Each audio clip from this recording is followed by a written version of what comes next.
Buonasera, benvenuti a questa edizione del nostro telegiornale. Vediamo subito i titoli. Indagato per corruzione il presidente dell'ARS Gaetano Galvagno. Per la procura di Palermo avrebbe pilotato fondi pubblici a favore dei suoi collaboratori. Agguato ieri sera ad Avola, padre e figlio si costituiscono poco dopo. La vittima è un pregiudicato di 48 anni. 4 indagati per la morte della piccola Elisa, la neonata precipitata con la madre dal balcone di casa a Messina. Ci sono anche i genitori. Nessun obbligo per l'Italia di assegnare un porto sicuro alla Open Arms, rese note le motivazioni della sentenza di assoluzione di Matteo Salvini per il ritardato sbarco dei migranti nel 2019. Anche la cura di Battiato tra le tracce della seconda giornata degli esami di maturità, doppietta di Cicerone nella versione al liceo classico e con una citazione nella prova di matematica allo scientifico. I ministri degli esteri dell'Unione Europea alla conferenza di Messina, dove furono poste le basi della comunità: integrazione, competitività e sicurezza, le priorità. Calcio, squadre siciliane all'opera sul mercato, i primi colpi attesi dal Palermo. Il Catania e il Trapani sondano il terreno per probabili affari.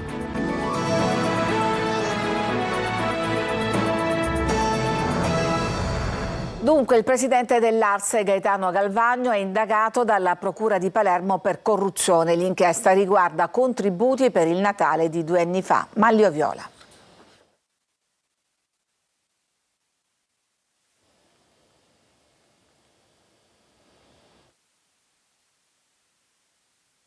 C'è evidentemente un problema con l'audio, andiamo avanti con la cronaca. Agguato ieri sera ad Avola, la vittima è un uomo che si trovava alla guida di un'auto. I killer, padre e figlio, si sono costituiti subito dopo. Francesco Aloi. Un omicidio legato a litigi che andavano avanti già da mesi. Sarebbe questo il movente che ha spinto 2 uomini, padre e figlio, di 57 e 26 anni, reo confessi, ad uccidere Paolo Zuppardo. Tutto è accaduto nella tarda serata qui ad Avola, nel Siracusano. Il 48enne era alla guida del suo SUV quando avrebbe incrociato i 2, che di lì a poco lo avrebbero ucciso. L'inseguimento è finito qui, in questa strada, molto frequentata anche dai giovani. Prima una folle corsa, con lo speronamento e l'esplosione di alcuni colpi di arma da fuoco. Ad uccidere Zuppardo, però, sarebbe stato il calcio della pistola, battuto sul volto. Mentre i medici del Di Maria facevano di tutto per salvarlo, in commissariato si presentavano i 2, che adesso devono rispondere di omicidio e detenzione di arma clandestina. E non è da escludere che dietro all'omicidio possa nascondersi altro. La vittima aveva precedenti per droga. Anni fa l'uomo era stato coinvolto nell'operazione antimafia dei carabinieri Eclipse e aveva minacciato di morte anche il giornalista Paolo Borrometi. Ed è lui stesso a ricordarlo sulla sua pagina Facebook. E adesso vediamo il servizio di apertura, l'inchiesta che ha coinvolto il presidente dell'ARS Gaetano Galvagno. È indagato per corruzione dalla procura di Palermo il presidente dell'ARS Gaetano Galvagno. Il pool di magistrati che indaga sulla spesa pubblica sta passando al vaglio da 1 anno e mezzo 2 contributi per un totale di 300.000 euro rilasciati in occasione delle feste natalizie del 2023. Secondo l'accusa, le società che hanno ricevuto questi contributi avrebbero contraccambiato, dando incarichi professionali a 2 collaboratori del presidente dell'ARS, la sua portavoce e il suo addetto stampa. L'esponente di Fratelli d'Italia è già stato ascoltato dai magistrati, ai quali ha spiegato che i suoi collaboratori lavorano senza esclusiva per lui e dunque non ha alcun controllo sugli incarichi professionali esterni. Galvagno ha poi chiarito in una dichiarazione pubblica di non avere nulla da nascondere e di aver chiesto proprio lui di essere ascoltato. Ma dalla Fondazione Dragotto, una delle 2 destinatarie dei finanziamenti in questione, arriva una secca smentita. Nessun incarico è stato mai conferito ad alcun collaboratore del presidente dell'ARS, dice la vicepresidente Marcella Cannariato. Insomma, sarebbe tutto un grande abbaglio. Pioggia di solidarietà al presidente dell'ARS, pur nel rispetto sospetto della magistratura dal presidente della regione Renato Schifani, dai gruppi di Fratelli d'Italia, Forza Italia, Democrazia Cristiana e Grande Sicilia. Preoccupazione dal presidente della commissione antimafia Antonello Cracolici del PD e dal capogruppo Catanzaro, che teme per l'immagine di tutto il Parlamento. Chiedono celerità ai 5 Stelle per non trascinare nel fango l'intera Ars, mentre attacca l'appena riconfermato segretario regionale del PD Anthony Barbagallo, per il quale in Ars servono metodi più trasparenti per la gestione e l'erogazione delle risorse pubbliche.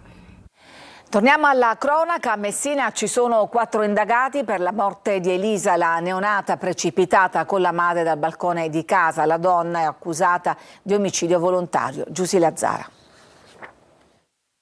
La tragedia nella tragedia. Ci sono 4 indagati per la morte di Elisa, la neonata di 3 mesi precipitata in braccio alla madre dal balcone di casa a Messina lunedì scorso.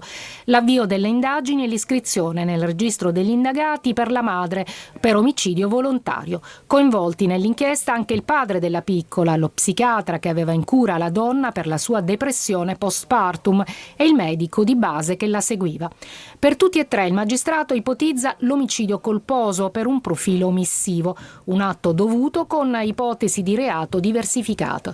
Altre conferme arriveranno dall'autopsia prevista per oggi sulla piccola.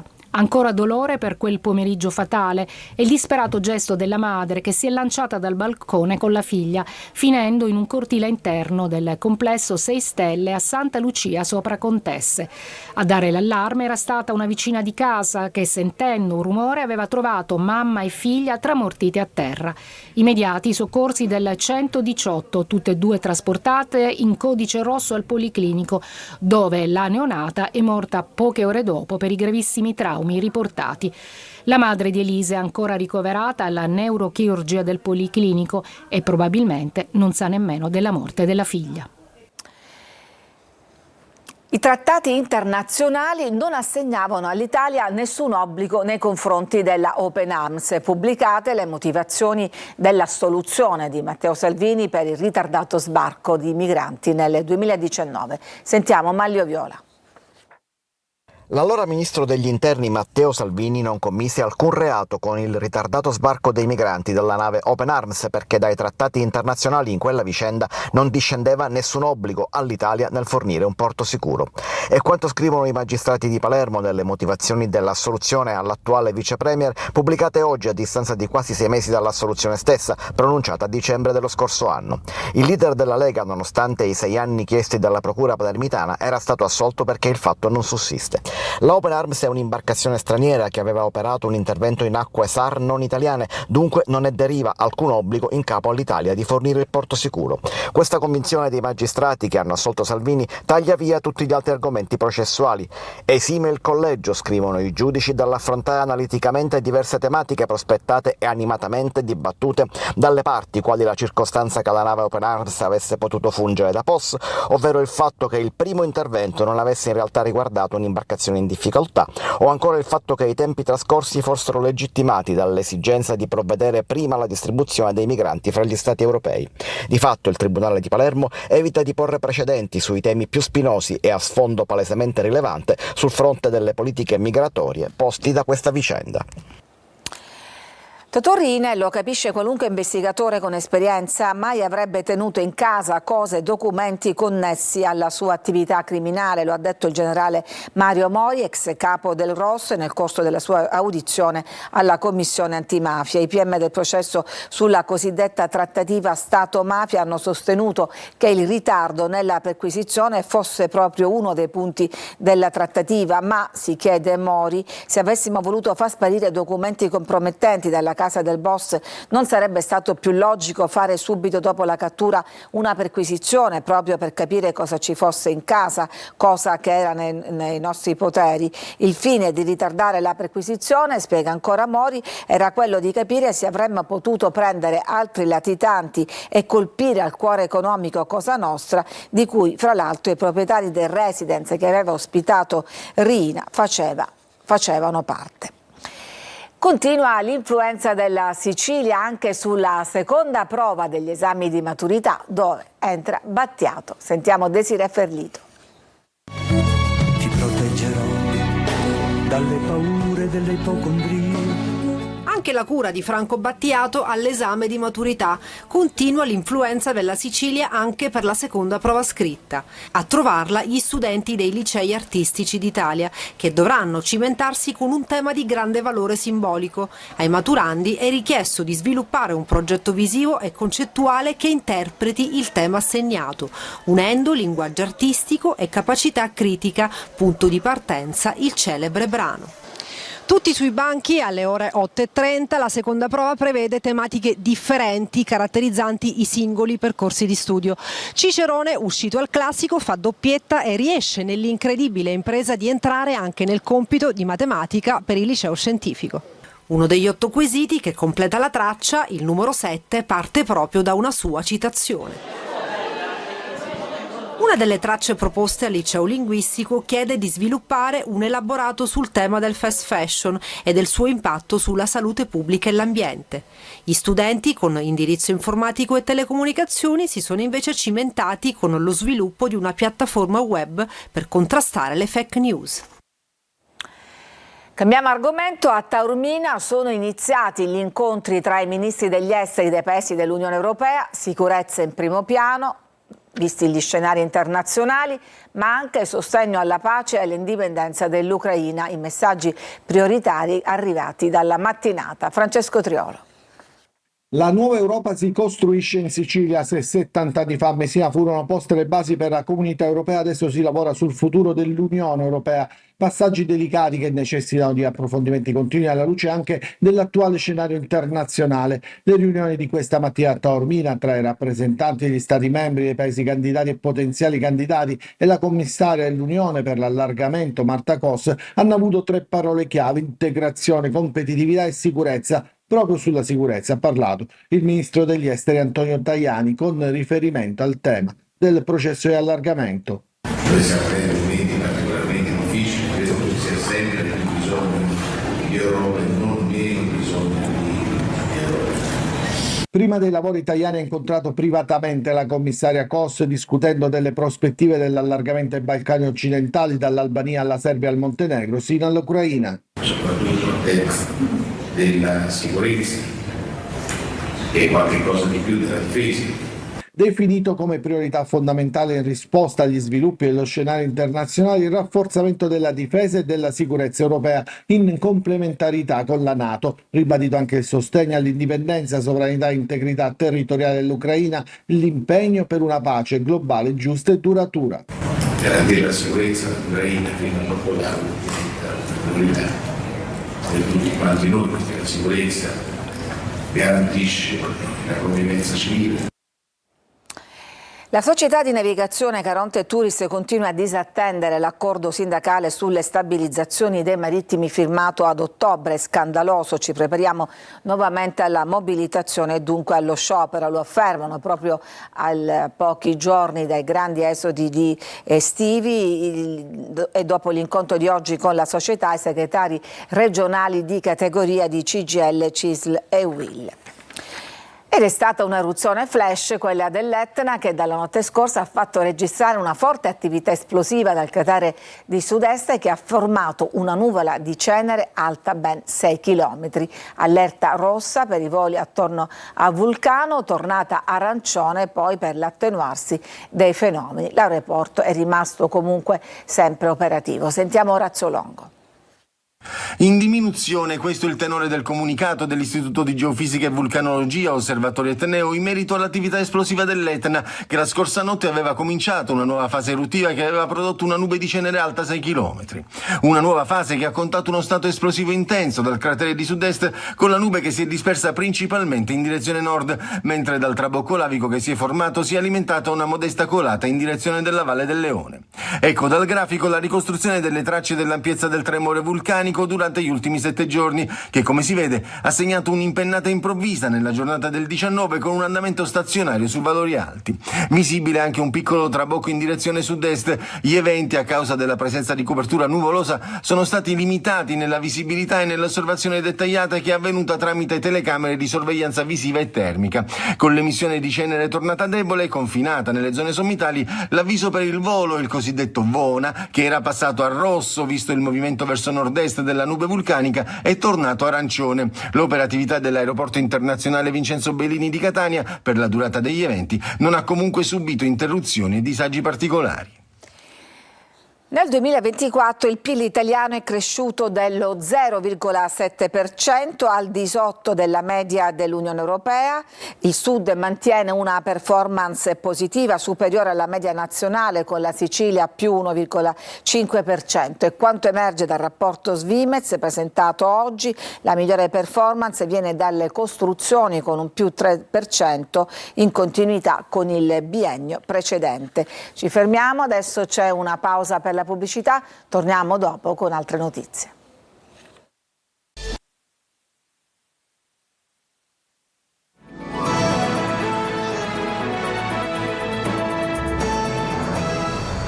Al presidio dei genitori dei piccoli pazienti del centro di cardiochirurgia pediatrica di Taormina è arrivato il sindaco di Taormina, Cateno De Luca. Ci racconta tutto Francesco Triolo.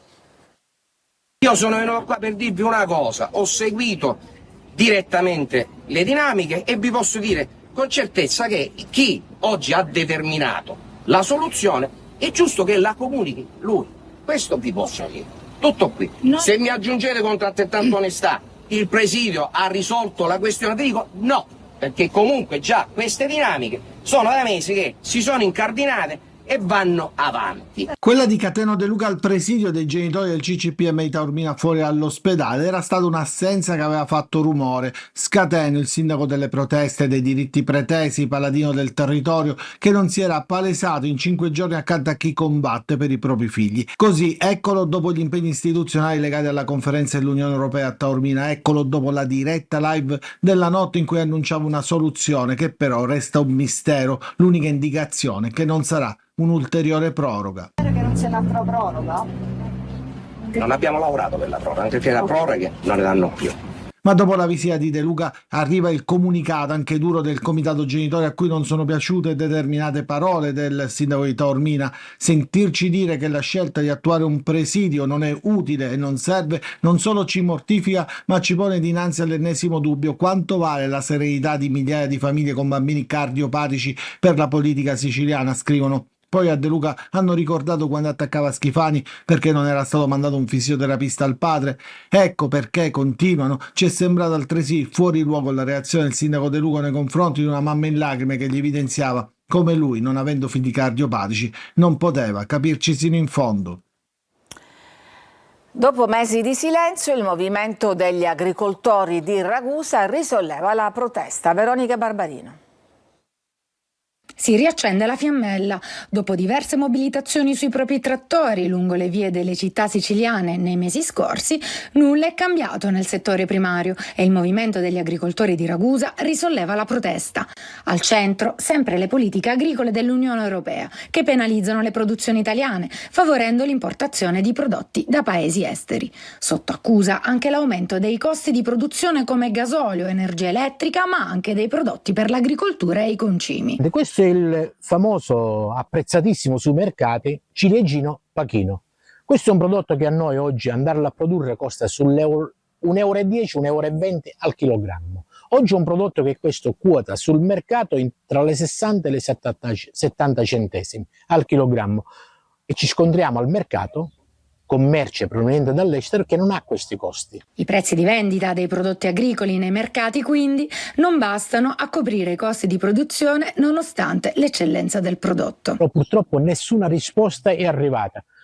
C'è una fase di scoraggiamento nelle persone, ma noi siamo convinti che dobbiamo ancora necessariamente andare avanti. È in programma una nuova rivolta del comparto, organizzata dal movimento, sperando di scuotere qualche coscienza e salvare il settore agricolo. Ci fermiamo, c'è ancora una pausa e poi torniamo con la pagina sportiva per parlare di mercato, perché è questo che tiene banco tra le siciliane.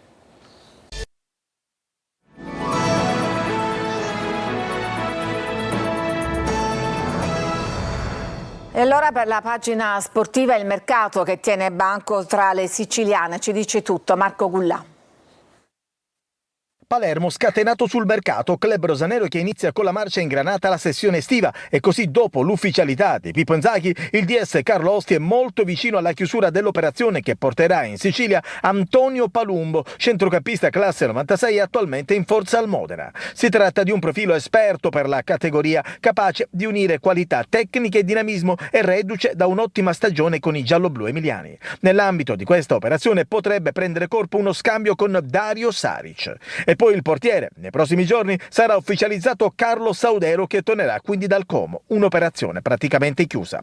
Catania, le parole del presidente Rosario Pelligra sono significative e arrivano in un momento di rilancio del club etneo. Il grazie ai tifosi per la fiducia e una rassicurazione sul progetto che andrà avanti. Sarà un mercato difficile con una ventina di esuberi da piazzare, ma al contempo il Catania dovrà lavorare anche al rafforzamento della rosa. Piace Ronaldo del Vicenza, ma al momento appare un affare difficile e poi interesse anche per l'attaccante della Ternana Ferrante, ma c'è un'asta aperta con altri club. Il Trapani, che nella prossima stagione avrà il fardello degli 8 punti di penalizzazione, continua a muoversi con decisione sul mercato alla ricerca di rinforzi per il riparto difensivo e secondo le ultime indiscrezioni avrebbe individuato in Marco Caldore un profilo di grande interesse. Il difensore centrale classe 94 è attualmente una delle certezze del Giuliano, con cui ha disputato una stagione solida e continua.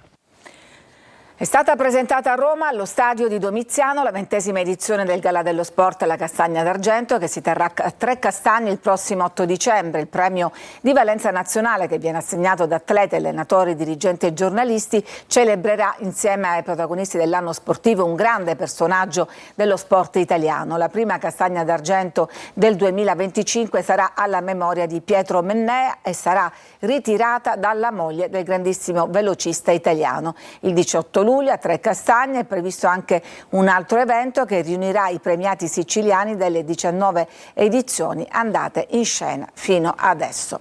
Ed era l'ultima notizia, grazie per averci seguito, a tutti una buona serata.